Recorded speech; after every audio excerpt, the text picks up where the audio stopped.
Hello. Hi. Marcia, welcome. Thank you for being here. I'm so excited to talk to you, especially because to selfishly give a little bit of an introduction here. I literally just got back from Istanbul 2 days ago. So when I found out you were here, and I was like, oh my God, I'd never left the United States in my entire lifetime. So I was like, I'm so excited to talk to Marcia, because the concept of this film being an American abroad and knowing that was one of the stopping points for your film. Yeah, we filmed in Istanbul.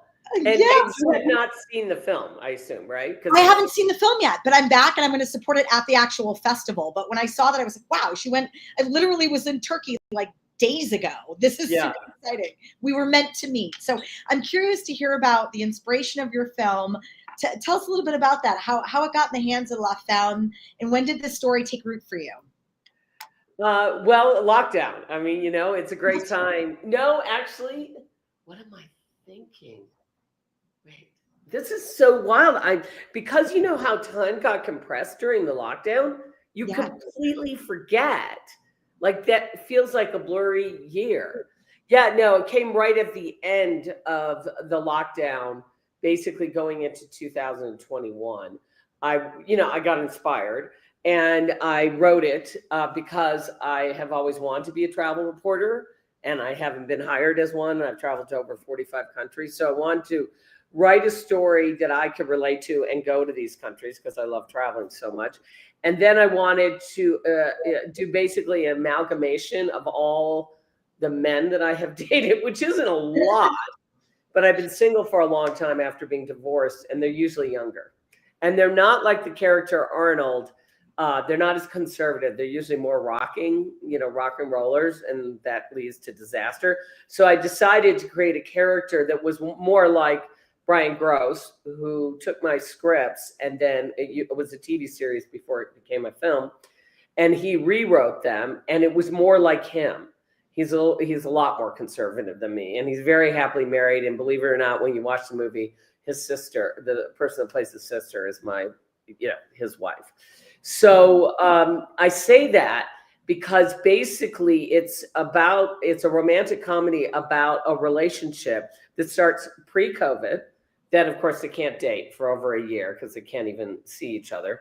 And then they pick up, and it's about that first 3 months. And anybody that's dated, well, everybody's dated if you're married, and not everybody has dated. But for those that have dated, all of us know it's that first 3 months.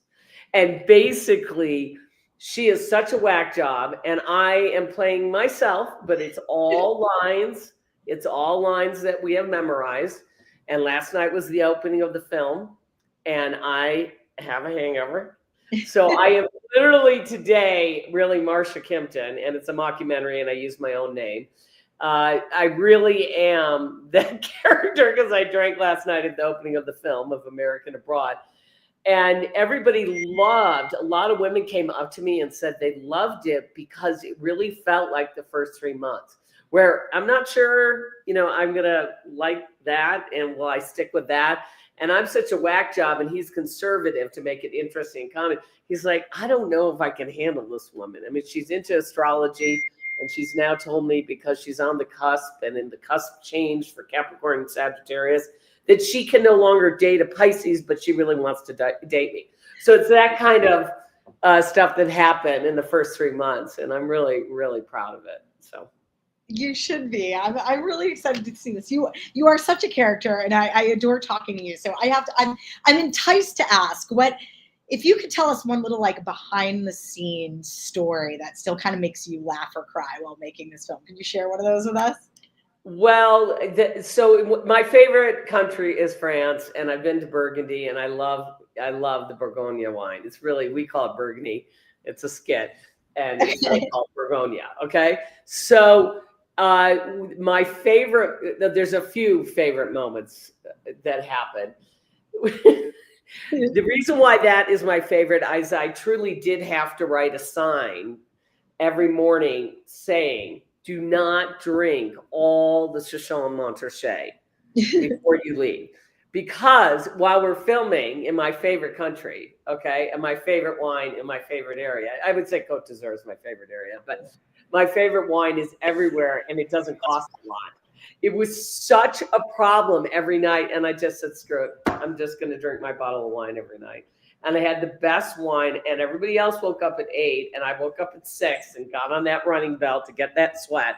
I don't know how I didn't look like a wreck every day, but you know, the French wine, they don't have any chemicals in it and it's really good. And I was so happy to be there.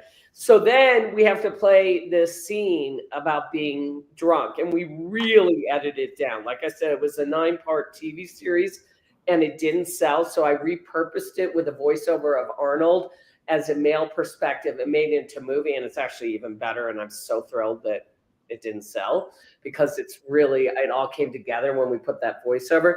But so we cut down the moment that Marcia is reporting for her job as a travel reporter from France, and she has to taste all the wine. And we filled it up all with grape juice. And it's really hard to play drunk. It's one of the hardest things as an actor. So it was interesting. We cut, like I said, it was edited down for the movie. But I am like, really, I'm drinking slowly and I'm getting more drunk and acting. And we're taking a too long of a scene and improvising it into a shorter scene. Most every single thing was not improv. And it was really, really, really challenging, because I use, you have to know your lines. So what happened in the end is I'm doing this and I'm like, it was like, guys, do not take me out of character, because I will not be able to be drunk. I can't be the writer or the director right now. I got to stay in this drunk mode.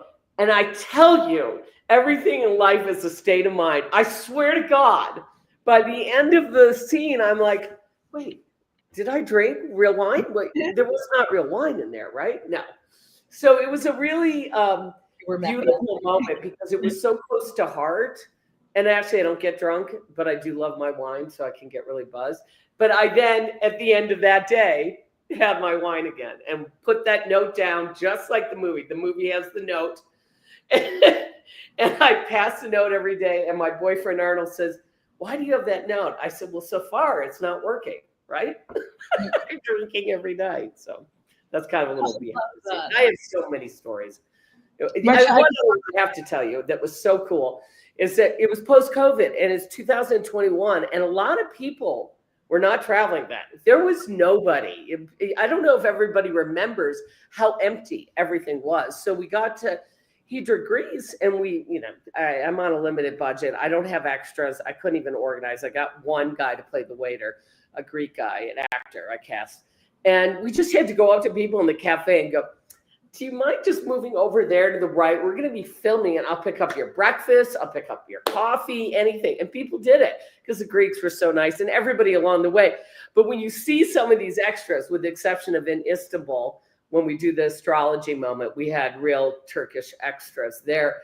A lot of these were, hey, I'll just pay your bill if you could just be in the shot. And that's how indie grassroots it was. I love it. I could talk to you forever. I want to make sure that people get to actually see your film. We don't have a teaser of your film to showcase here, but I want to make sure that we come and support you at the festival. So if you let us know when it's screening at the festival, and also, what are your future plans and how can we continue to follow and support your work after the festival? Okay. Well, first off, I want to thank Leslie. She's amazing. She put my movie Bardo Blues, that's now on Amazon, where we won Best Film. And it really, the Femme Film Festival really did help my film. And then it also, she supports women filmmakers. And I just love that about Leslie. So I asked her, because I'm on such a busy promo schedule, I asked her to do it on the day of the awards. So it's on October 19th at the Regal Theater, as you know, on Olympic, downtown LA. Great theater, great theater, from 12 until 2. It's a 1 hour and 45-minute movie.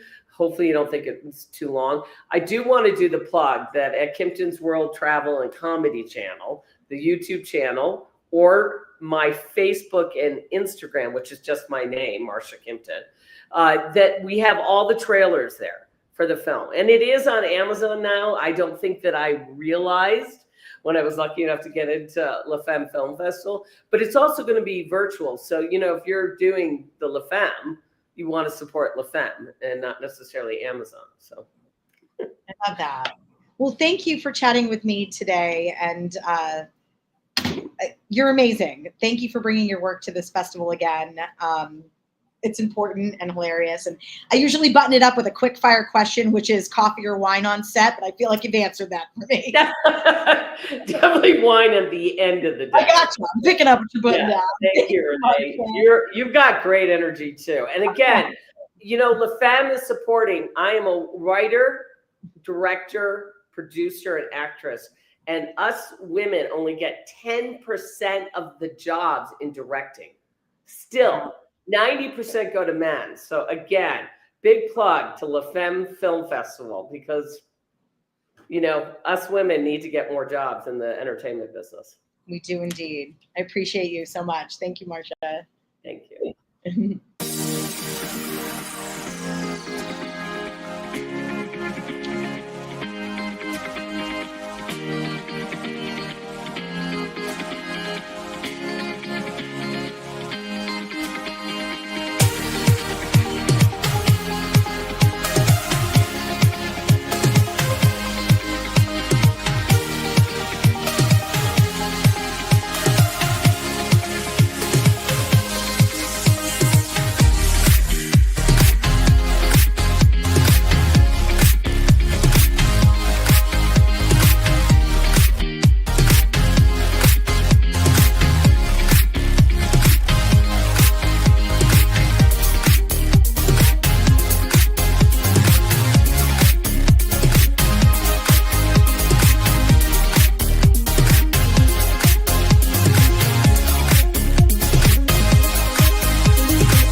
Hello.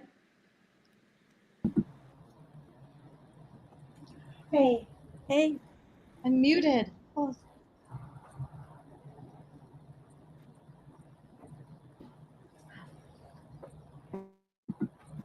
Can you hear me? Yes, I can hear you. Can you? Yes. But Renee, I think that Renee, I think you're muted.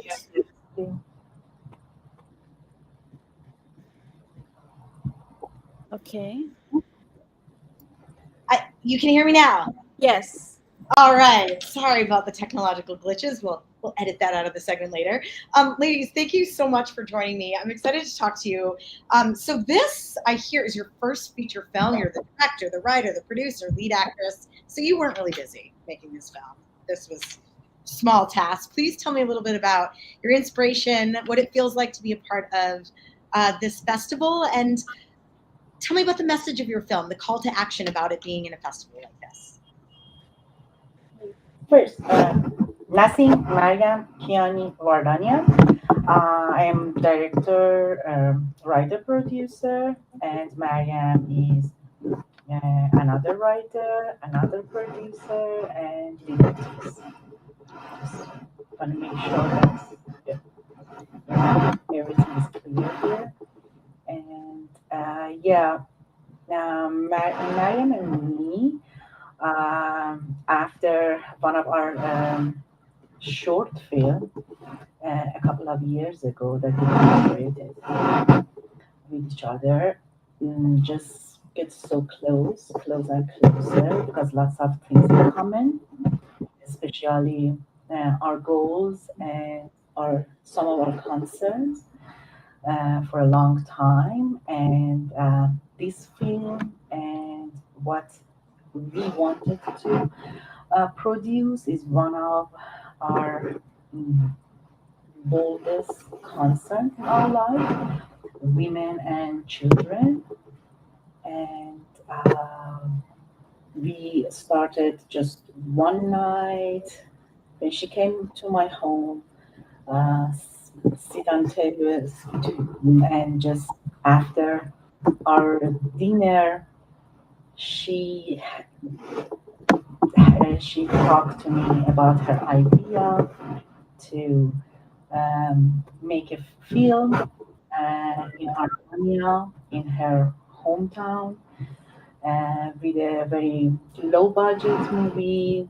She explained everything, talk, and then with all materials, all her ideas and dreams that she talked about, something sparked in my mind. And in that night, we start brainstorming, and it started right away. I think in uh, January, February 2024, I believe.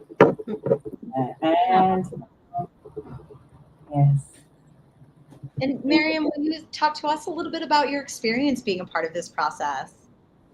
Oh, I enjoy every single minute from starting until now, because it was a privilege for me to work with Nassim Kiani as a director, because in my opinion, we as an actresses or actors, we want to have a director who's there for you 24/7, no matter what. And she's that director who was there, who guided me all the time. It was a pure joy for me to work with Kiani, because she did everything for me to answer all my questions, because we as an actors is we always have doubts, we have questions, we are so nervous. I remember first day I was trembling on set, but being next to Kiani, or she was extraordinary, and I'm very blessed to work with her as an actress. So I think that's the key point for me, that I really enjoy being in the movie. And of course, my country, and then people that I have met that I never met before. I work with them, the experience. We have beautiful people, we have ups and downs, but it's all end up having this beautiful, magical piece that we call Shakar. Well, thank you for sharing that. I do apologize for my mic was rubbing a little bit, and I wanted to make sure that we got clarity in your answer. So I apologize for that. Thank you guys so much for sharing. I'm curious if you'll both speak a little bit about how you see your film being part of the larger cultural conversation of women filmmakers, and the importance of it living on a platform like Let Them Film Festival. I am going. The subject is very global. It's not a small subject, and it's a universal subject. It doesn't have any culture or any religious or any belief. It's just this is the subject that all humans have to be aware of, or they are aware of, obviously. And I think this movie is very important, regardless of which country are you coming from. And that's why we want our voice to be out there, and we want to support with our movie as much as we can to those who have the needs, because we as a filmmakers, we must be there for those who have needs. And I think this movie have that power, and we want to go forward with that. I think that's one of my beliefs. Yeah, I really love that. I think, part of my draw to the work of this festival is that we are so culturally diverse, and I think there's a muting of BIPOC stories that are happening, and to know that our stories are universal stories. But I had recently seen an interview with America Ferrara, who had explained that still so much in our industry, any cultural diversity seems to be the obstacle, and to have a protagonist's voice simply be culturally diverse should not be an obstacle. It should just be a story that you're sharing. So thank you for clarifying your message of why your film is important, without exemplifying that divide. I so appreciate you guys both being here. I'd love to hear when your film is screening, in particular at the festival, so we can come and support you. And then also, what's the future for you guys and your film after this festival? Would you like to say that, Nassim?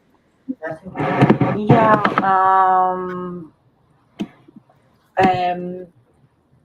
Okay. Mm, What I want to say. Could you please repeat your question? Thank you so much. No problem. Sorry, I talk a little bit in circles. I want to make sure that we watch your film at the festival. So if you'll let us know when it's screening at the festival and what is the future of this film beyond the festival. Okay. It is a Friday, 17th, October 17th, 4 to 6 p.m. And we are going to festival circuit, but not probably for a long time. And we after that we have a plan to release it theatrically in theater, release it in theater. Because we've got lots of feedback that it is very, very good movie to be seen in theaters and big screen. Yeah. Well, thank you for bringing your incredibly important voices to this festival. It was an honor to have you guys on here. And I look forward to checking out your film.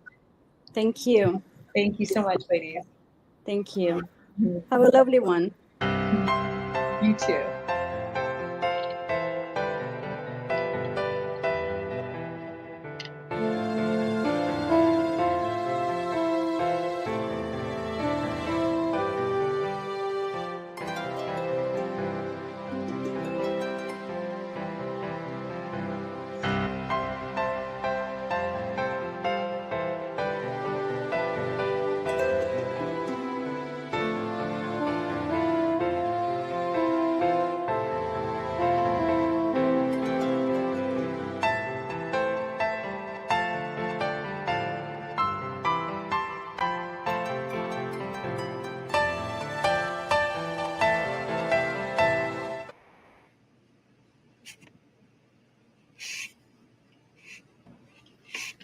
Hi, Meredith. Can you hear me okay? I have a muting problem, so I want to make sure we're good. Okay, I can hear you. Can you hear me okay? I can. Yes, yes. Perfect. I'm excited to talk to you. Is this true? This is your first time director, screenwriter, and producer, and boom, you're in La Femme Film Festival. That is amazing. I want to hear a little bit about your journey, and because this festival highlights women's voices in the industry, I'd love for you to just talk about your experience of showcasing your first time work here. Yeah, absolutely. Well, first of all, I'm just so excited to talk to you and so excited to be part of this festival. I was in the theater world and I was an actor, director, producer, writer in theater for a long time in New York. And after coming to LA, my big passion has become telling truthful, impactful stories about women in martial arts and action. That's my background. I'm a martial artist, and I'm super passionate about those stories. And yeah, I was so fortunate to have the team that I had bringing this together. I had two amazing co-producers who they're also good friends of mine. And one of them likes to joke that he kind of bullied me into doing this because I had wanted to make a movie for such a long time. And so, so that's what we did. So with the help of my co-producers, I built out the rest of the team. I put the short together that's a proof of concept for one of my feature films, and we were off to the races. And it's still a learning process for me. So this will be my Los Angeles premiere. I'm so excited for you. So I'm curious, since this is sort of your first experience launching into this, like if your film had a message or a call to action, what would it be? Mm-hmm. Yeah, so thematically, my film is really centering around the idea that women are often villainized for choosing themselves over perhaps what other people would want them to do, or perhaps what other people think that they should be doing with their lives and their bodies. And so, the film really echoes this thing of your family or your destiny, that being something that's often a problem for us, or just, So hopefully that answers your question. Yeah, definitely. So if this may be a challenging, but I have a few kind of quick fire questions for you Yeah. in regards to your film. If there was one word to describe your film, what would it be? Oh, one word, huh? Maybe two if you need it. Okay, give me 1 second. I have a couple of words that popped into mind. Could be polarizing is one word. Ooh. You know, hard hitting is another word, metaphorically and literally. Yeah.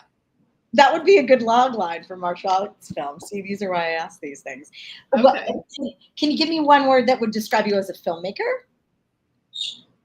Oh man, just, I mean, passionate. Hopefully that's not a cliche, but just really passionate about the subject matter that I'm working in.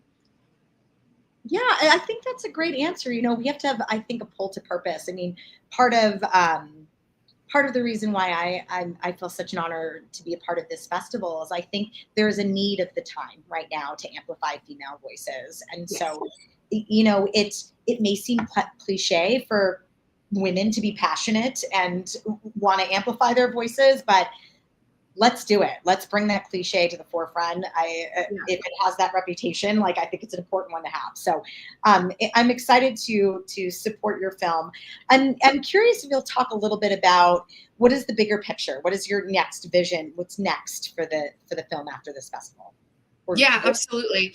So we've just started our festival run. We had our New York City premiere a couple of weeks ago, and now we're premiering on the West Coast.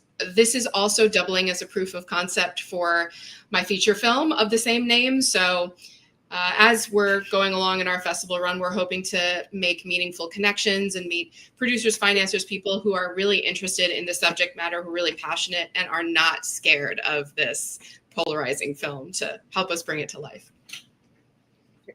I've noticed Caitlin Davis has joined us in this conversation.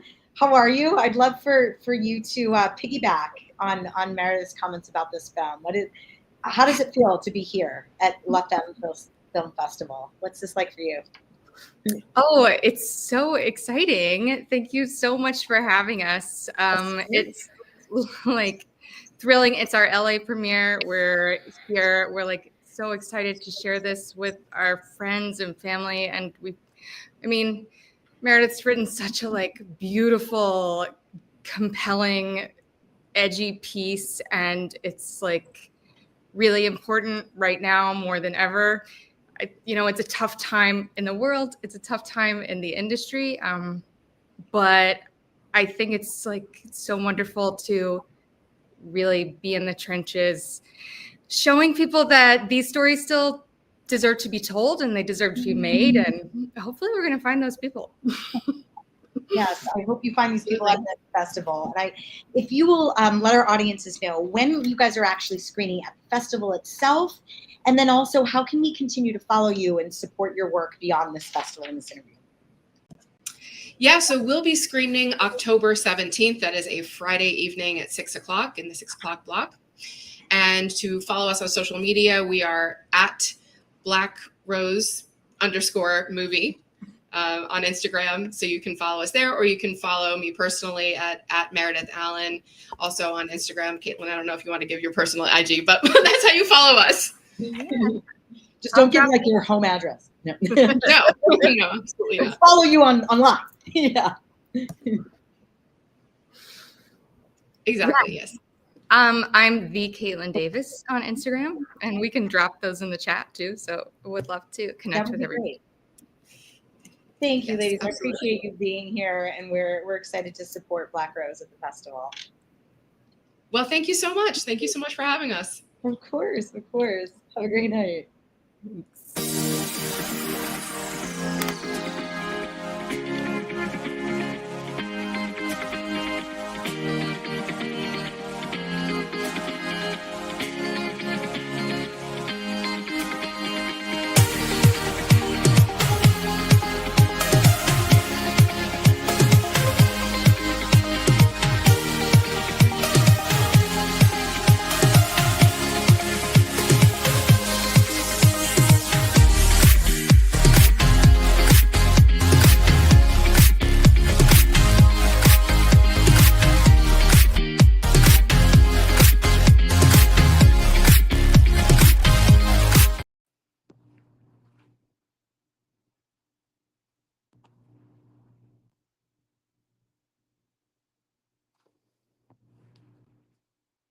Right.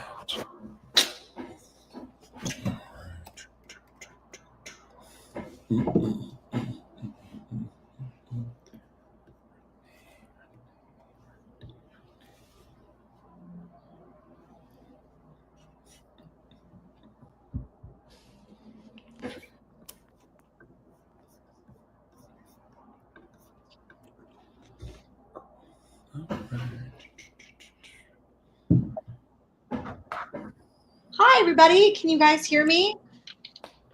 Yeah, got Yeah. good. Awesome. I'm excited. So, in full transparency, it's been so exciting to be asked to interview so many of the filmmakers here.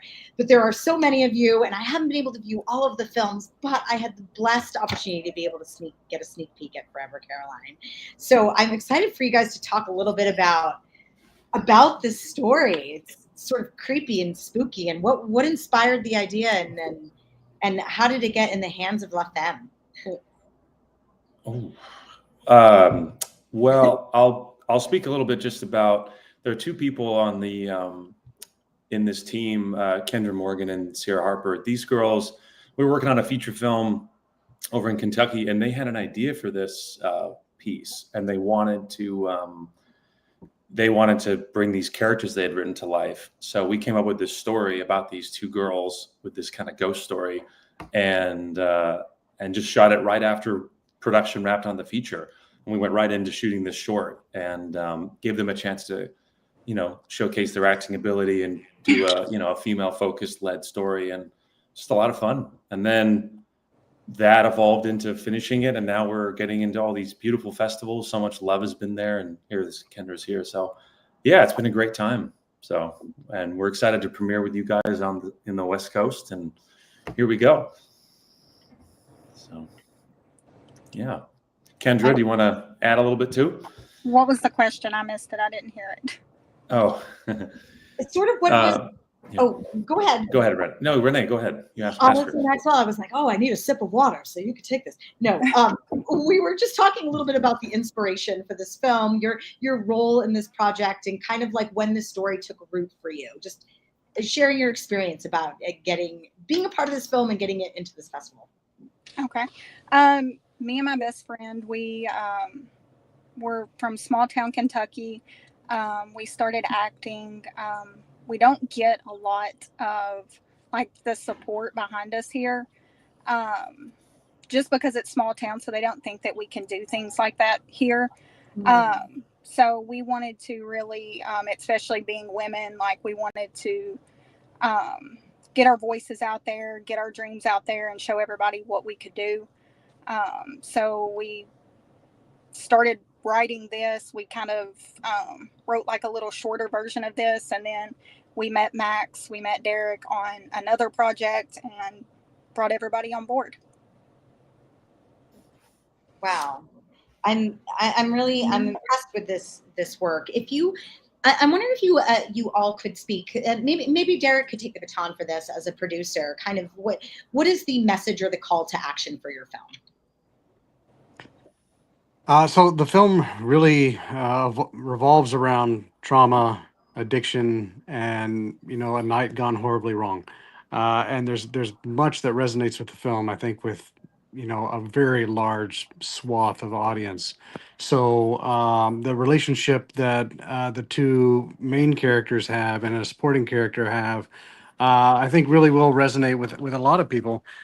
So it just has to deal with our own personal decisions that we make and how it affects those around us. And when I was presented with the opportunity to kind of help make this dream happen, I jumped at the chance because I saw the drive and initiative and desire to create from these two ladies. And with Maxwell on board and our director of photography, Lucas Miller, there's no way we could go wrong. I was happy to jump on board and be a part of it. That's amazing. This film is really special. I'm curious. As a creative, we're oftentimes inspired by others, and I'm wondering if the three of you could speak a little bit to. Is there another filmmaker or film or that currently has been inspiring you or was part of the creative move to make this film? Kendra, why don't you go first on that one? I don't know. There's so many. Max, you take this one. Well, I want to comment on, I'm seeing a lot of independent horror films coming out with a lot of female-focused voices, and I think we haven't seen that as much. You know, my buddy just interviewed the director of that film, Bone Lake, that came out, and that's got a amazingly strong visionary behind it. And I like that there's just more variety in stories coming out as opposed to all the traditional horror films that we've had or thrillers. I like that this one feels so complex because it's dealing with addiction. And even though we've, disguised it around a horror film that, it's a ghost story, there's all that, there's a lot of heart in there. And I think that really comes from the girls bringing their own experiences, their own voice to it. And I just love seeing that. I love seeing the variety that we're seeing. And that's why I'm excited that Femme is a showcase for that, for female voices that maybe you wouldn't have heard 5 or 10 years ago. So yeah, I mean, that we talked a lot about a lot of different horror films and thrillers, and Kendra has a lot of favorites, and she's, I think we tried to do something unique, but at the end of the day, we're trying to also be respectful of people that this is based on, because there's a lot of truth underneath this story. So trying to balance that between the genre film and disguising it was our goal, and I think we did it. So I know I didn't mention any film, but I'm just really inspired by a lot of the films I'm seeing coming out from both sides. So yeah. I think that's a great answer, and sometimes it may not be a particular thing. It's more of I think we're inspired by kind of what the universe is showing us. So I love that. I'm wondering if you guys could, we could button up this conversation by, I'm dying to know, like, what kind of advice would you give to emerging filmmakers, but also female filmmakers? Like, how do you carve out that space for yourself in this industry? Or advice? That's all you can do. Yeah, Kendra, you take that one. I think just not being scared to go for it. Be persistent. Make the connections. Don't be afraid to talk to people. Throw your ideas out there. Ask for help. There's a ton of people that are willing to help. Find people who are wanting to create like you are, have the same drive as you, but just being very persistent and not giving up. I love that. Well, how can we want to make sure that we support you at the actual festival? If you'll share with our audience the night that you guys are actually screening, so we can make sure that our butts are in the seats to see your film. And then also, if you'll give us a little bit, like, how we can continue to support you, follow you on social media. How do we stay connected to your future work?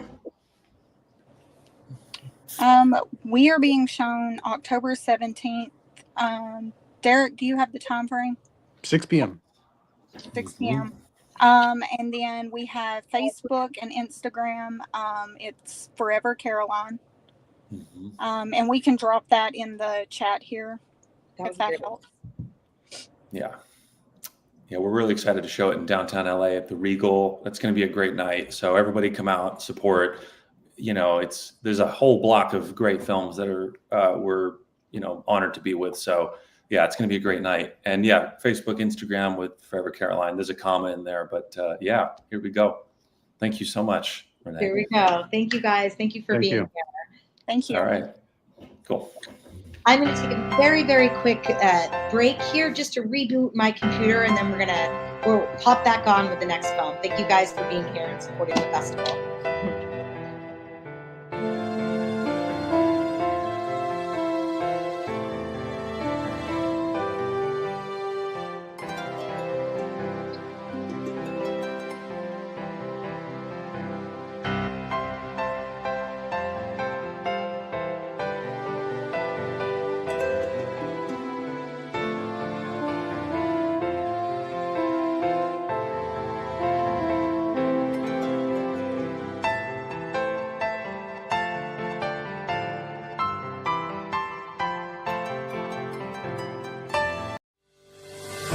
In the beginning, all films were short. It's not a charity. We're not here to help you. We're not here to help your cause. We're there to make our money make money. It probably takes a year to 2 years to really start seeing money. That title of executive producer on a feature is not the same as the title of executive producer on a television show. Because what you're seeing on television right now is history in terms of where decisions are being made today. Don't give yourself a bad review before you start. I'm sorry, I'm super awesome, and this is my pitch. What are recommendations for packaging? Getting to the right person at the right time, and you have the right piece of the package that they want to see. And be able to adjust, because the plan will never execute exactly as you plan it. If you set aside money for social media, for a publicist, for marketing, things like that, and really you don't have to sit behind those dollars and you can have more control of your own release. You can't go wrong. Like, as for me, I knew that my episode was either going to be awesome or fine. That's the risk you take.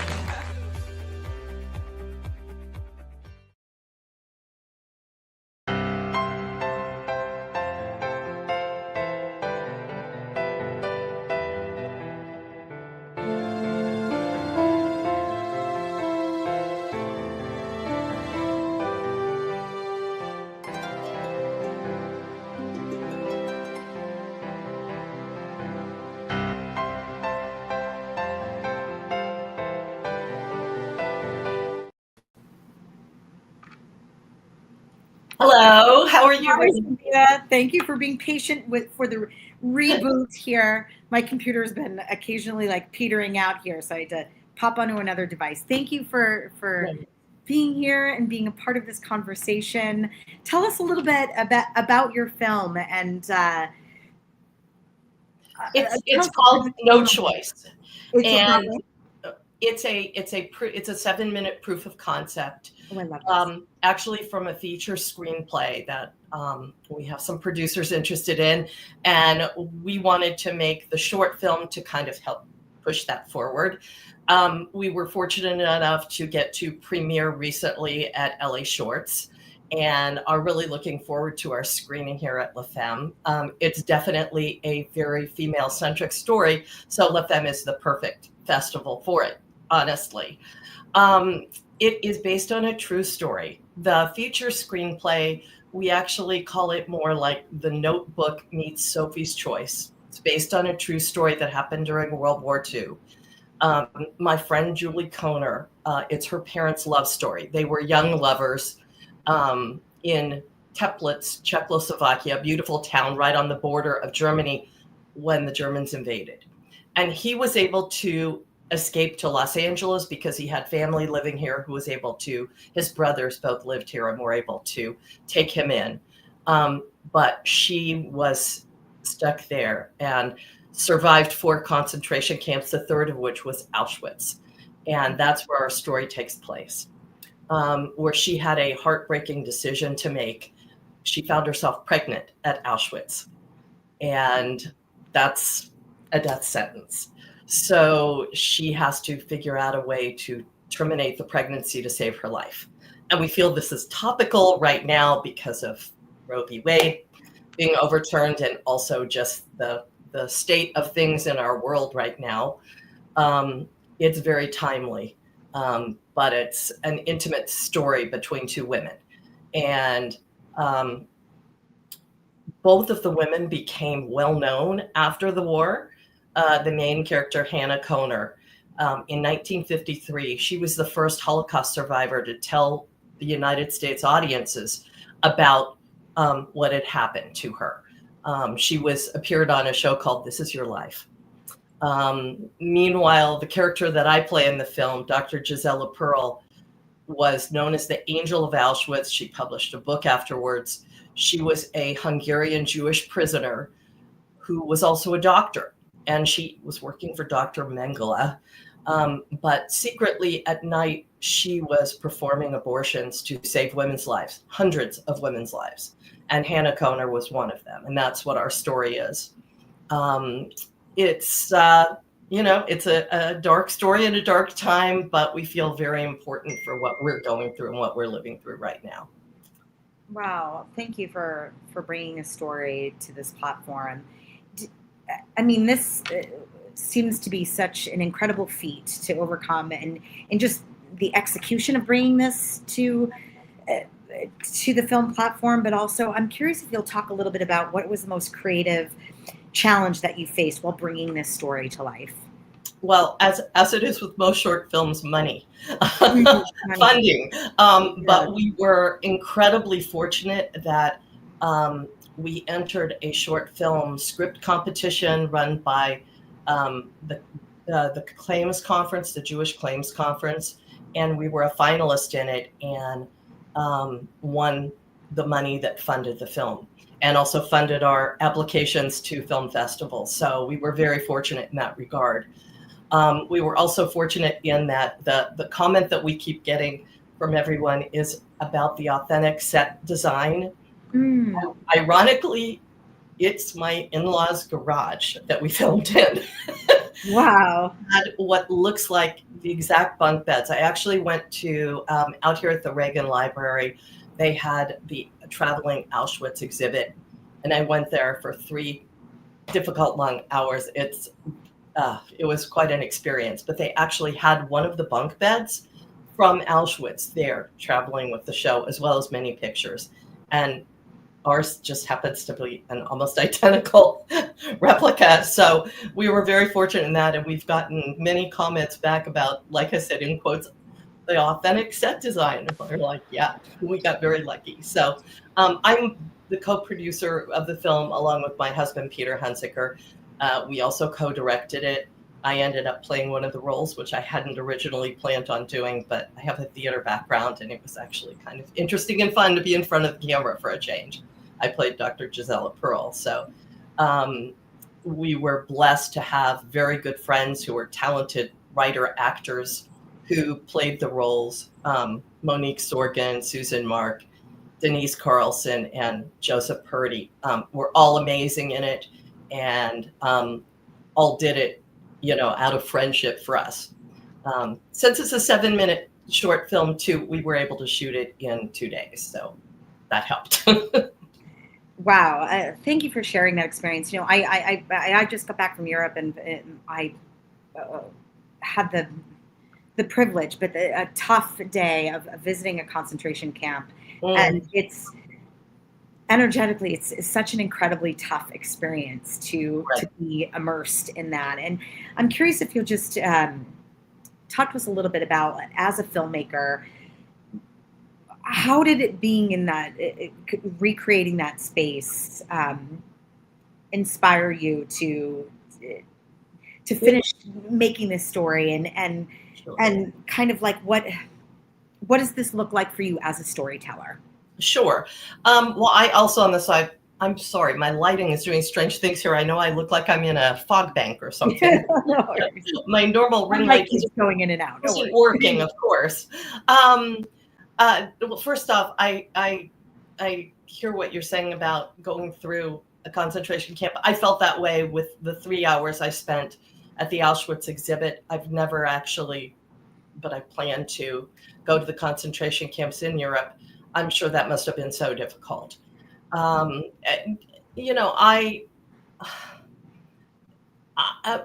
teach beginning and advanced screenwriting at UCLA. And one of my beginning students who took the class for an entire year was Julie Kohner, whose mother's true story this is. And at the end of the year of studying with me, she handed me her parents' book.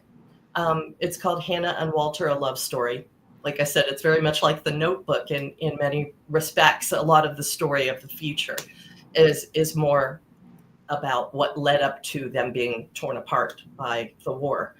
We're seeing that happen so much around the world right now. I was just hearing a story about young lovers that were in Ukraine and torn apart. And so I'm, very moved by human emotional stories like this. So Julie handed me her parents' book and said, please read it. By the way, her parents wrote the book, Hannah and Walter Kohner, with Frederick Kohner, who was Walter Kohner's brother. And he also wrote all the Gidget books. So, they had a little bit of a literary background of their own to tell this story. But I had the hardest time reading this book. I had to keep putting it down because I couldn't see out of my tear-stained eyes. It affected me so much. And after I finished reading it, Julie and I got together and I said, what can we do with this? And she said, let's write it together. So we spent 2 years writing the feature screenplay. We had some interest from a studio in it, still do have that interest, but we're making these short films to kind of push it forward. Also, it's become just a passion for me to be able to tell Julie's mom's story. Her parents passed away a number of years ago, so I never had the pleasure of meeting them, but Julie and I have become such close friends in working together on this project that it means the world to me. And she actually was able to come in town to see the premiere of the film at LA Shorts in July. So I was very excited about that. She lives in Nashville now, so it's a little harder. I don't think she's going to be able to make it to the screening, but she's very excited about it nonetheless. Well, we are very excited that you're screening here at our festival too, and we want to make sure that we get people to actually see this film live. So if you'll let us know, when is the screening at the festival? Sure, it is. So how to follow. Sorry, just as a button to that, and then how we can continue to follow your work and this film after the festival. Absolutely. So it is screening on Saturday, October 18th at 6 o'clock. It's screening prior to a feature documentary, I believe. And it's in Theater 13. Probably the best way to follow me is on Facebook. And I'm just under Cynthia Riddle on Facebook. And we also have a website that we're putting the screening time on. Our website is huddleentertainment.com. And that's Huddle, Huddle. It's a combination of my husband's and my name, Hunziker and Riddle. We also like the idea of the huddle, you know. And the other thing that I will mention is, we had such a good experience with this one. We are planning on making another short film. There's another thing that happened at Auschwitz to Hannah. She and her fellow prisoners took the risk of celebrating Hanukkah secretly. And we wrote a short script of that we took out of the feature. It's called Light. And we just found out that it's a finalist in Pittsburgh's short film and script competition. And they're going to actually do a staged reading of it in November 23rd. And we could possibly win $1,000 prize on that, which would help us fund that one. So our scripts are getting funding for our short films, which is really a great way of doing things. Well, thank you. I'm so excited to support your work. Thank you. Well, I was going to say, hopefully Light will be at next year's Femme Festival of all. Yes. Putting that out there, universe, putting it out there. Thank you, Sophia, for being here. I'm looking forward to you. Take care. Thanks. See you at the movies.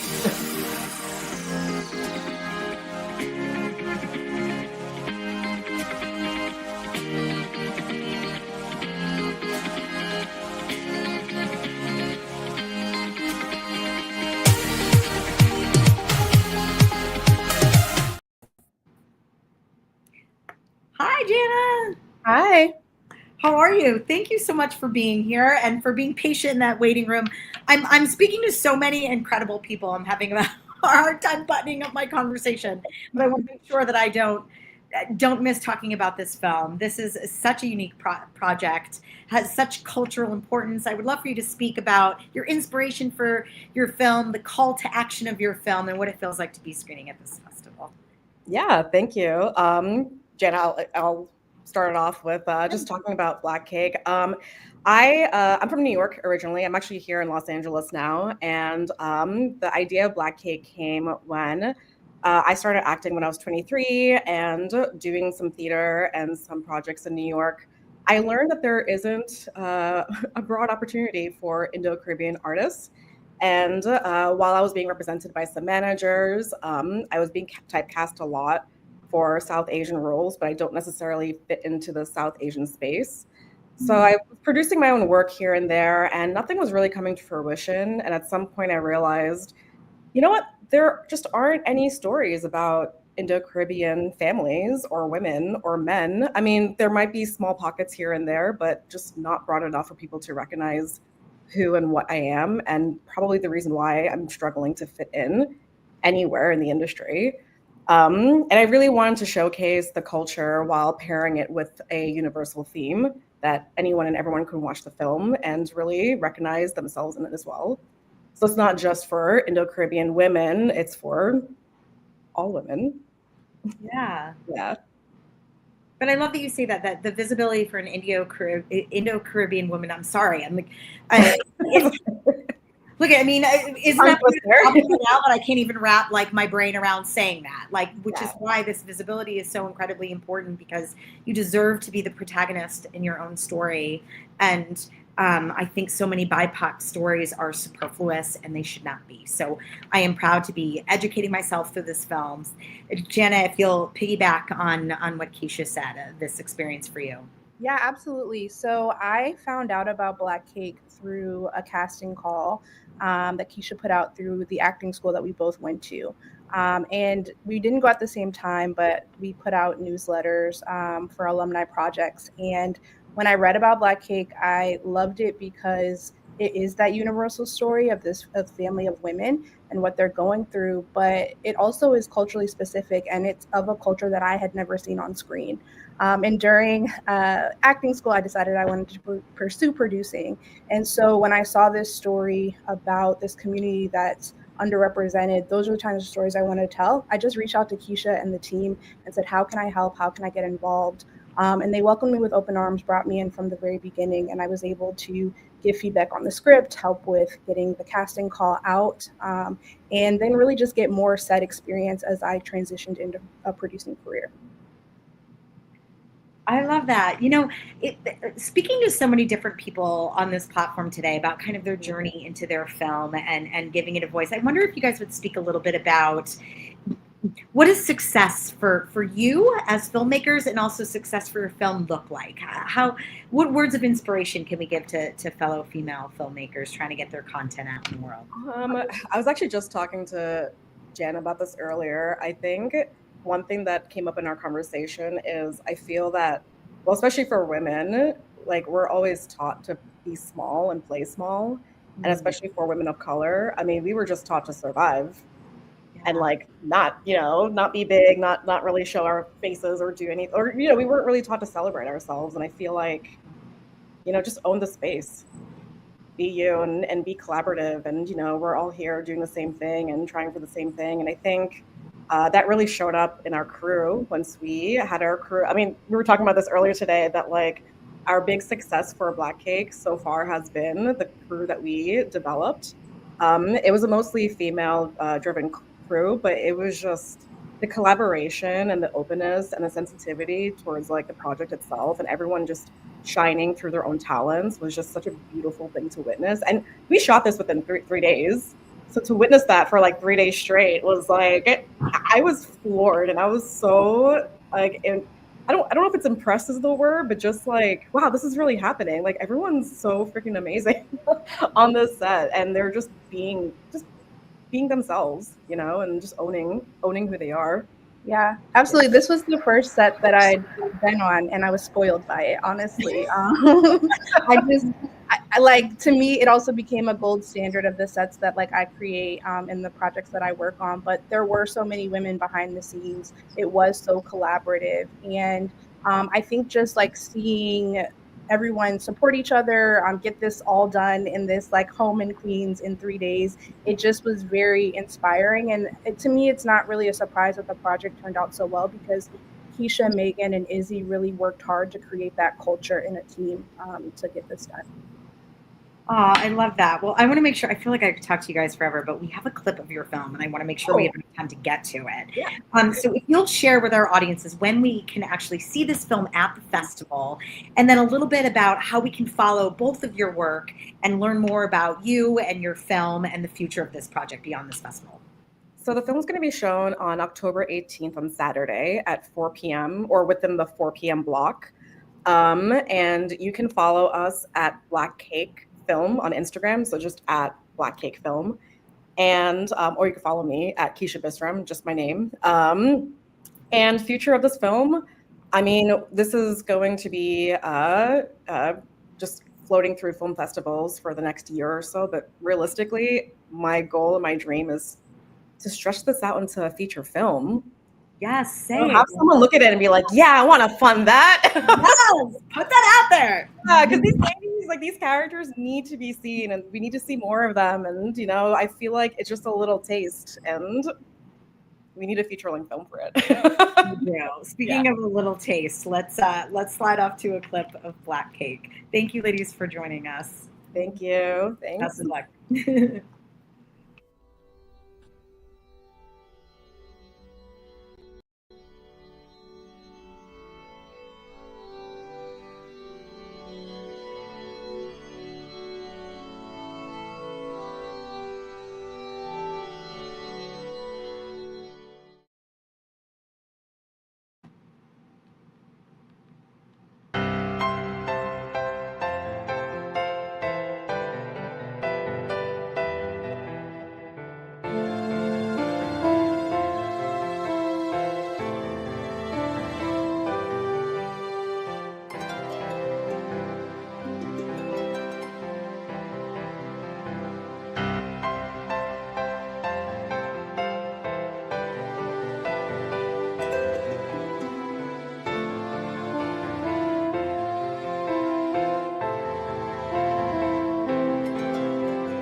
Hi.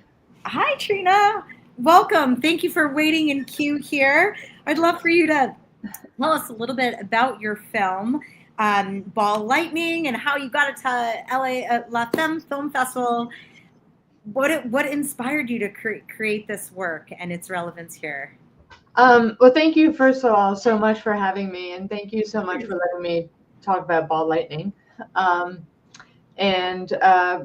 The film is about a refugee from post-World War II East Germany in the 1960s, and who emigrated to the United States.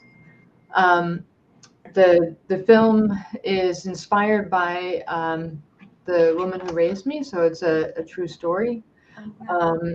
And I think it's really relevant for right now in our time because it's about an immigrant who really overcame so many different things to come to find freedom. And she sacrificed so much in her life for that. And then I found LA Femme because at first I think it's Ball Lightning is also a love story of a mother to a daughter. And I think that is so relevant to women's stories across the world. And it's really also, it's dedicated to the main character's daughter, who she had to give up, that she lost because of war. So she gave her across the Berlin Wall so that she would have a better life and freedom. Thank you so much for sharing this. As human being to human being, I have not had the opportunity to see your film, but I love that you say that this is a love story between a mother and daughter. As a creator myself, I'm currently writing a story, but my mother just passed in February, and we were estranged for 25 years, and that is my log line. It's a love story between a mother and daughter, and how important that relationship is. So I'm excited to see this work. And, my next question was going to be, what is the call to action with this film, and what is the cultural or societal importance of this right now with what's happening in the world? I'm wondering if you could speak to that a little bit, because without even having seen your film, you've already inspired me just talking to you. So I'm curious what it feels like to be here at the festival. Sure. Well, thank you so much. So I think it was relevant during COVID because I was really, as we all were, stuck. And I was thinking during that time about the woman who raised me, who had survived the pandemic of 1918. She survived World War I, World War II, and she survived fascism. And with all of that, she ended up being the most compassionate, caring woman I've ever met in my life.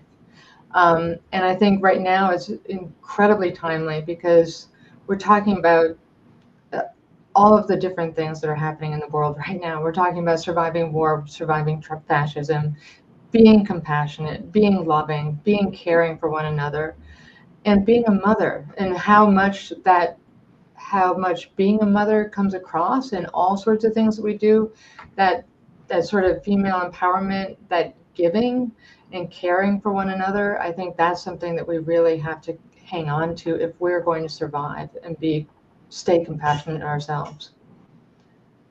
I thank you for sharing that. I love that you speak to female empowerment, and it's such an integral part of this festival. And I'm wondering if in the context of women's voices in cinema, if you'll talk, generally around that issue and why it is so important that these stories are amplified. Well, I think as far as women's issues, I think our stories have to be amplified because we are the majority of the population, but the minority of voices that get heard. Yeah. And our voices really matter. And it's not just women; it's intersectional women. So I think it's it is the female gaze entirely. Like that is so much of it. Involves compassion. It involves a lot of my other work, which is about preventing violence against women, and in this particular film there's violence against women, and it's about overcoming that and trying to make a world in which we don't have violence anymore, and that we create a world in which we are more compassionate. One thing that I haven't mentioned yet in this interview is that I want to do a shout out to my team. I worked with my students and my colleagues and my former graduates from Lesley University in our animation department. So it is very much a school project with all the people that I work with. So. Oh, I think that's so sweet that you give a shout out. I was going to ask you, when I do sometimes a round of little quick fire questions, and I wanted you to answer, how do you see yourself in one word as a filmmaker? And I think I could answer that for you, but I'm curious what your one word is. I was going to say teacher. Yeah! I was going to say educator, I swear. We are so on the same page, but I love that you bring up your crew and that important piece to give them a shout out. I was like, she's an educator. Yeah, and my crew is amazing. And what I think is so exciting about teaching and what's so exciting about this film is it really is a way of collaboration, right?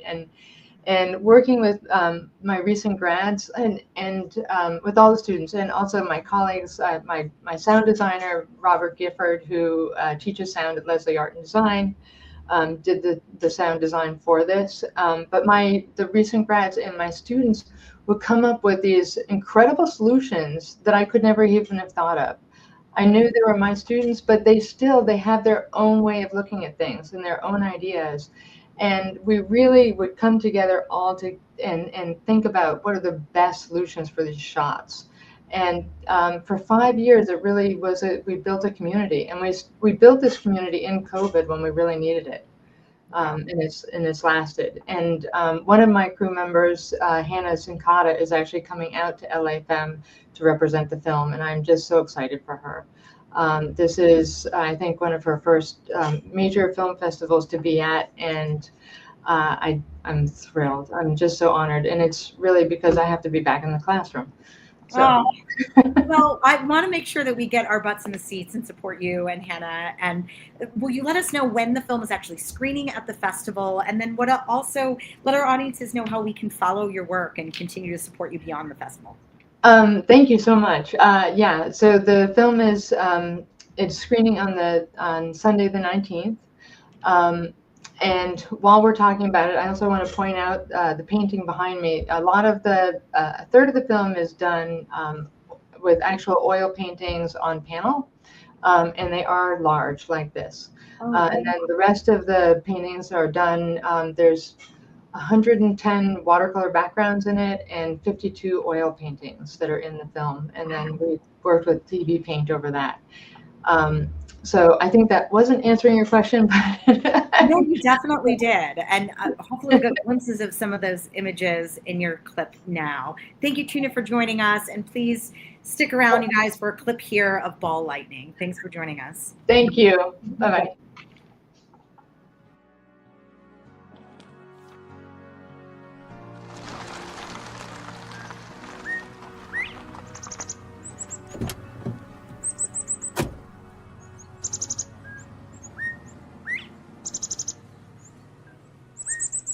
Summers, my mother sent me away to live with my grandmother in Gusta.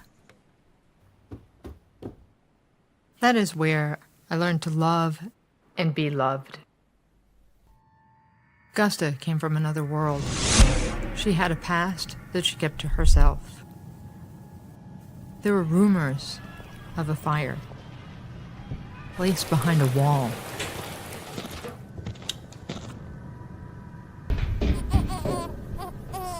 A daughter handed to strangers.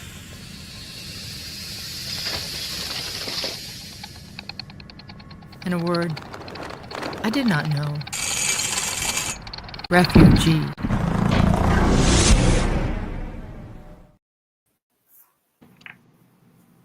Wow. Wayne, thank you for, it's amazing. I don't know how long you've been on board with these conversations. Thank you for joining us. I'm excited to talk to you. I hear your film is Who's Afraid of Virginia Woolf asked. So I'm excited to talk to you about your process of bringing this to the festival. And what's it been like to co-create and collaborate with this amazing community of people? It is amazing. Thank you. Thanks for having me for the interview. The writer and creator of Reminisce is Ashna Sharon. She couldn't be here today, unfortunately, but she is an amazing actor and phenomenal writer. And anytime she has a story to tell, I will do what I can to help her bring that story to the screen. And so for this one, she wrote it, and I helped associate produce. I also did as much as I could, and I'm also acting in it alongside her. The story itself is another in a series of stories that she tells about from a woman's perspective. And my goal is to help women tell their stories and to help underrepresented groups as well tell their stories as best I can help them do that. And so she assembled an amazing team to tell this story, which included some folks from a previous film that she had put into the festival circuits last year called Shame. And that one did very well, and this one is doing very well in the festival circuit as well. So I'm very pleased with what she's been able to do and been able to accomplish. And I'm so grateful to have been part of this team to help bring her stories to life. Thank you so much for speaking on the issue of amplifying female voices too. I'm curious if you'll talk a little bit about that. You know, we've had a few men on today, and I'm curious what, from the male perspective, how do you what is your role in amplifying the voice of women? And you know, one of my favorite quotes, I'm probably butchering it a little bit, but I think Benjamin Franklin said, when those of us are just as enraged about the things that we're not affected by, I'm totally butchering it. But I do feel like men being a part of this conversation is important. I'm curious from your perspective, what it feels like to amplify the voice of female artists. So for me, it's do whatever I can to help at any stage of this process to get these stories to the screen or to the stage or to a place where an audience can see it, hear it, read it.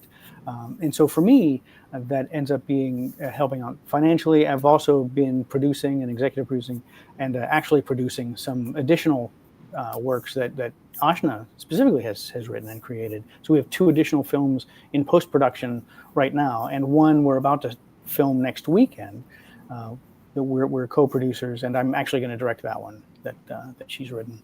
And so whatever role I can play to help that happen is my commitment to get these stories to as many eyes and ears as I can.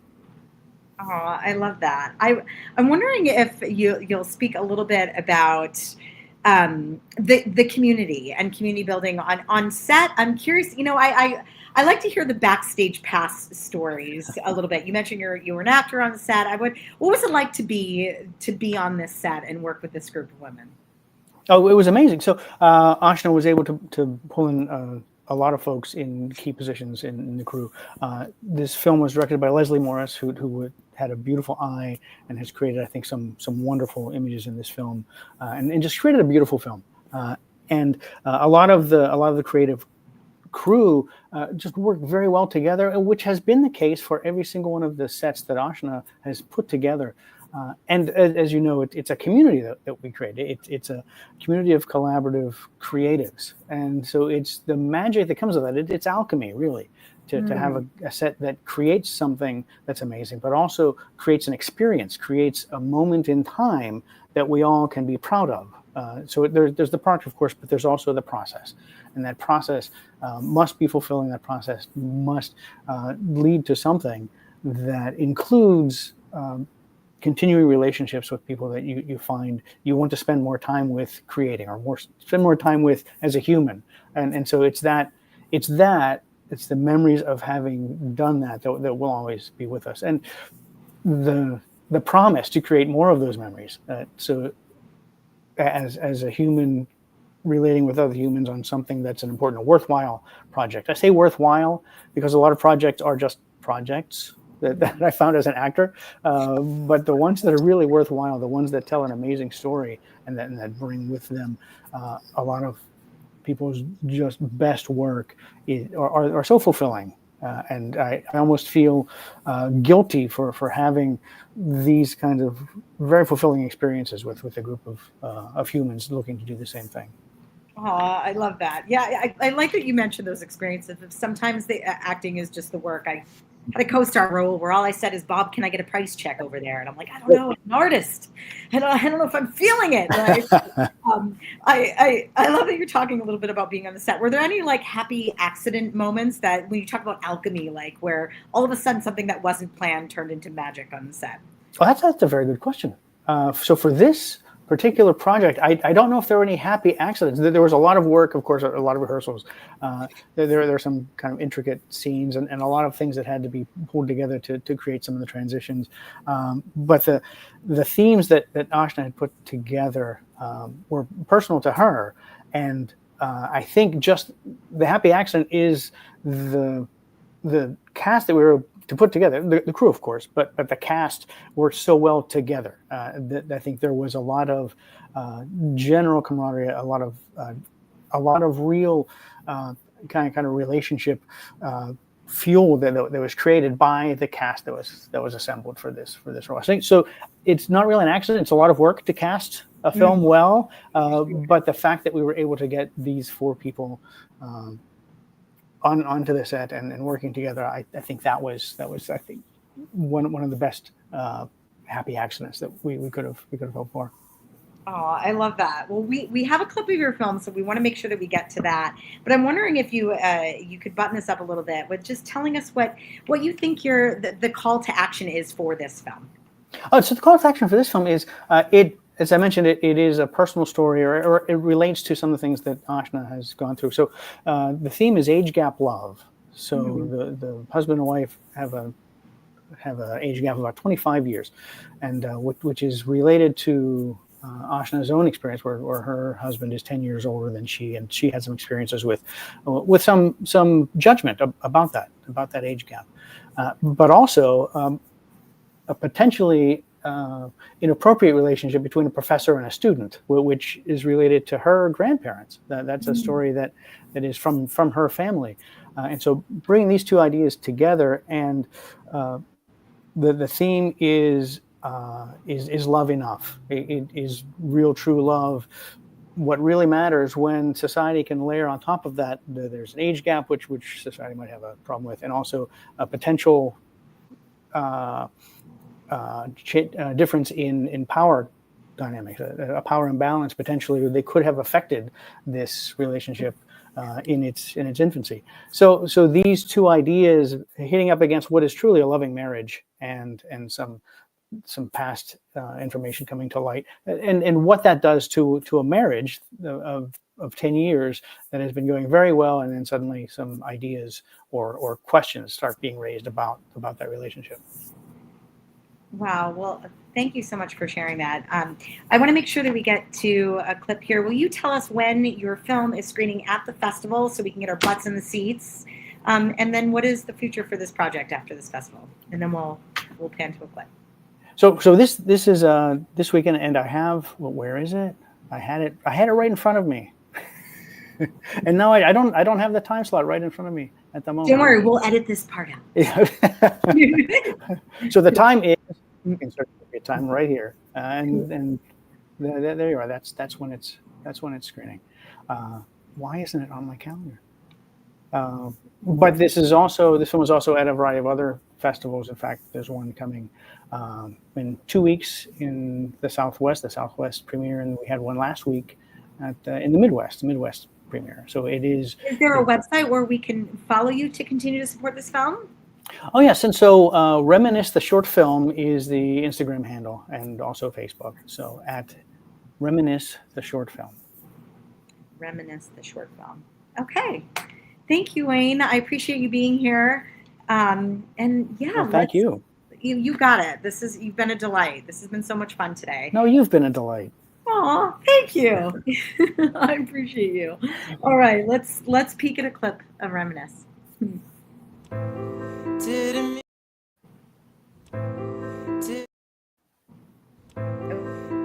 mean to make you my medicine.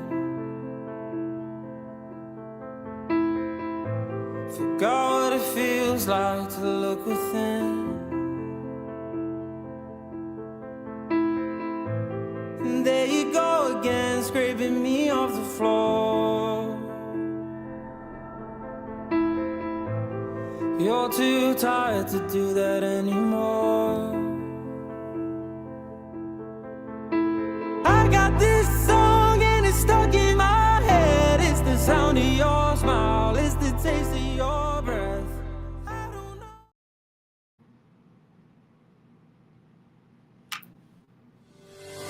You know, in the beginning, all films were short. It's not a charity. We're not here to help you. We're not here to help your cause. We're there to make our money make money. It probably takes a year to 2 years to really start seeing money. That title of executive producer on a feature is not the same as the title of executive producer on a television show. Because what you're seeing on television right now is history in terms of where decisions are being made today. Don't give yourself a bad review before you start. I'm sorry, I'm super awesome, and this is my pitch. What are recommendations for packaging? Getting to the right person at the right time, and you have the right piece of the package that they want to see. And be able to adjust, because the plan will never execute exactly as you plan it. If you set aside money for social media, for a publicist, for marketing, things like that, and really you don't have to sit behind those dollars, and you can have more control of your own release. You can't go wrong. Like, as for me, I knew that my episode was either going to be awesome or fine. Like, that's the risk you take.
the beginning, all films were short. It's not a charity. We're not here to help you. We're not here to help your cause. We're there to make our money make money. It probably takes a year to 2 years to really start seeing money. That title of executive producer on a feature is not the same as the title of executive producer on a television show. Because what you're seeing on television right now is history in terms of where decisions are being made today. Don't give yourself a bad review before you start. I'm sorry, I'm super awesome, and this is my pitch. What are recommendations for packaging? Getting to the right person at the right time, and you have the right piece of the package that they want to see. And be able to adjust, because the plan will never execute exactly as you plan it. If you set aside money for social media, for a publicist, for marketing, things like that, and really you don't have to sit behind those dollars and you can have more control of your own release. You can't go wrong. Like, as for me, I knew that my episode was either going to be awesome or fine. Like, that's the risk you take.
Hi, Natalie. Hello. All right, close us out strong. I'm excited to be chatting with you. My goodness. So you are a first-time documentary filmmaker and producer, and I am so enticed to hear more about how you self-finance this project. So please tell us a little bit about what it feels like to be on this stage and how you got here. Yeah, so extremely surreal. And I think the crazy thing is we did not set out to make a documentary at all. Our project was very much social media led when we were doing it. And then we realized that we had all this footage that had resonated with thousands and thousands of people around the world, and that maybe we should do something with it to tell the story from end to end. And so hence the project was born. And really, I did not have a huge idea of what I was doing, to be totally upfront and honest.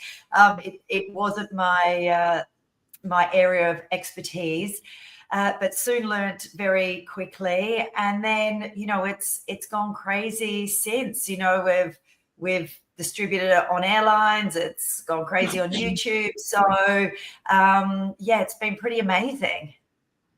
I love hearing that too. The fact that you didn't entirely have a plan. I think that's part of the problem with perfectionism, right? We never begin because we're supposed to have a definitive plan. So I think that's the most inspiring message of today. Seriously, way to close us out. So I'm curious, the filmmaking process seems to be so different and so individual for each person and each filmmaker. And I'm wondering if you could talk to us a little bit about what was that moment from like the gestation idea phase to filming this project where it just clicked and you knew this was an important story to tell?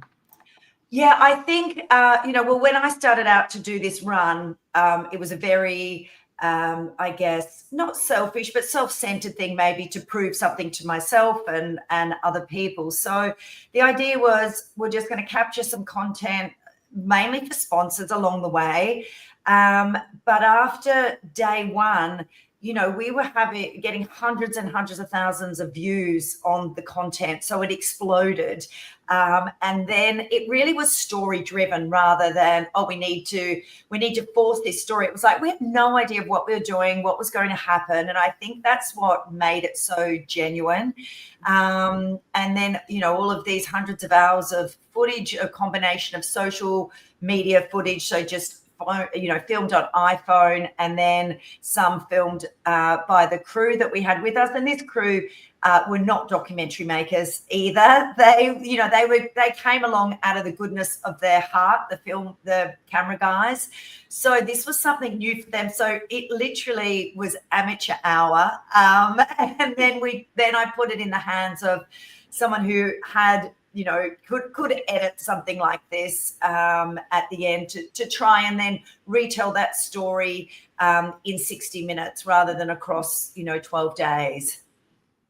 That sounds amazing. So did you feel like, I asked this to the last filmmaker, but it seems very apropos to ask you as well. Were there any kind of magical moments on set or like happy accidents since you were kind of flying by the seat of your pants, where you're like, I didn't know this would come together like this? I'd love to hear one of those testimonials.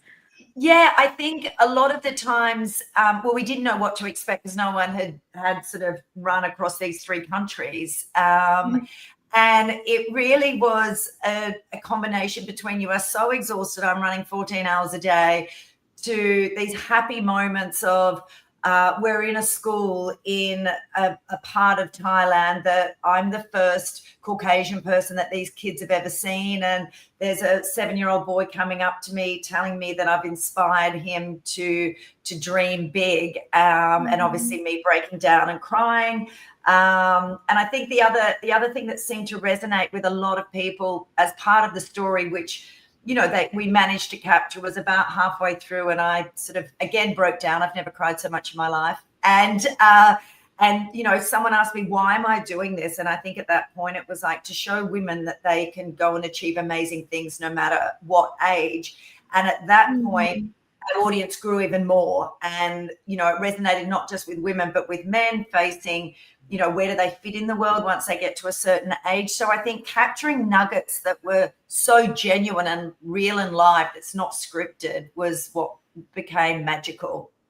Oh, I love you sharing that. I was just having a conversation this morning about, I was jokingly saying, that dream we all have as little kids where we have like a superpower where we're like, and my superpower I always wanted as a little kid was to be invisible. And then I'm like, then I turned 45 and I got my wish. Who knew? That was the secret. But there's something to be said about that, where the visibility of can we tell our stories after a certain point. So I love that.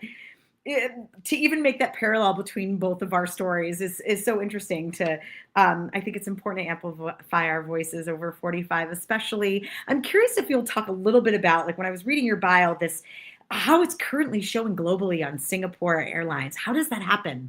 Yeah, I mean, I actually placed it with a distributor, again, not knowing how the film business works, or this part of that works, and it was picked up with them for the next 3 months, which is fantastic. So it's so beautiful receiving messages from strangers who are screenshotting it and posting it on social media, which is wonderful. And then we popped it on YouTube. And I think we're at 350,000 views in 6 months with just throwing it up there to see what happens. So, I think people are looking for real content now, not, like you said, not overly scripted, something that is more relatable. And I think, this is definitely not a polished documentary. There's parts in it where I'm like, oh, sound doesn't quite work there or something, but it is what it is. And I think the rawness of it actually reflects the story. And so maybe that's the sort of the beauty in it as well. But it's definitely not an overproduced, scenic documentary. I'm so excited to see this. I haven't been able to see every film of this festival, but I want to make sure that my butt is in the seat and other people's butts are in the seat to support your film at the festival. So will you share with the audience when we can actually see you at La Femme? And then give us a little bit about where we can follow your work beyond this festival to continue to support you. Yeah, sure. So I am airing Friday afternoon, I believe. So Project 1000 Believe is the documentary name. And I think we learned from the first one. So I've actually got a second one in production at the moment that is filmed much differently with a Nat Geo team. And we're sort of, learned lessons from the first. I recently did the similar run, but in the Philippines this time. So we're telling a very different story for the second one that's in edit now. So if people would like to follow along, the best way is via my social media, which is Natalie Dow, DAU, and all my updates are coming there. And then otherwise, the YouTube channel is Project 1000 Run. Awesome. I'm excited to support you. Well, thank you everybody for joining us today. We are going to close out a clip with a clip of Project 1000 Believe. Thank you, Natalie, for being our headliner for these. Thank you for staying up late for me. It's morning my time and late for you. So thank you. Oh, you're very, very welcome. I'm excited to catch your film. Thank you guys for joining us. And here, please stay on board to watch a clip of this beautiful film. Thanks, Natalie. Thank you, Renee.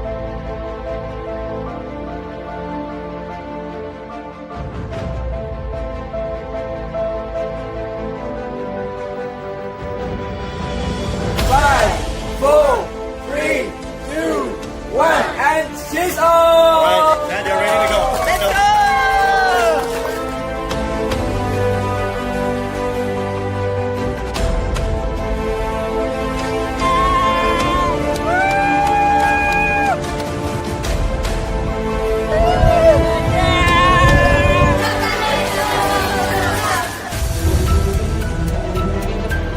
How's your hip?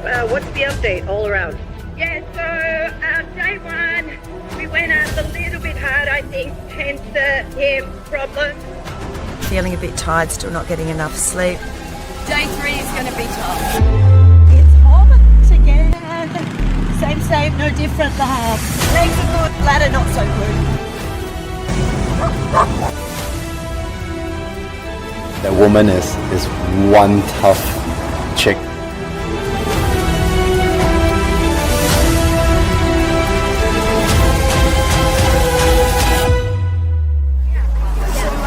Thank you very much. 500 kilometers in the middle of nowhere. Yeah, 500 guys. Let's bring it home.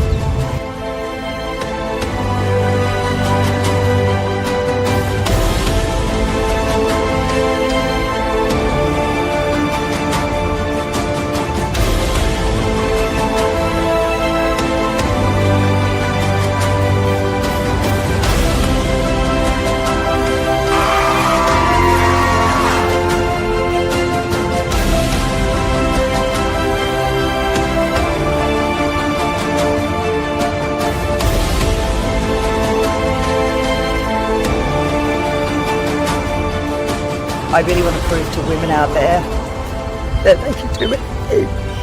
As you get older, you lose your identity, but you can still go and achieve things that are meaningful to you.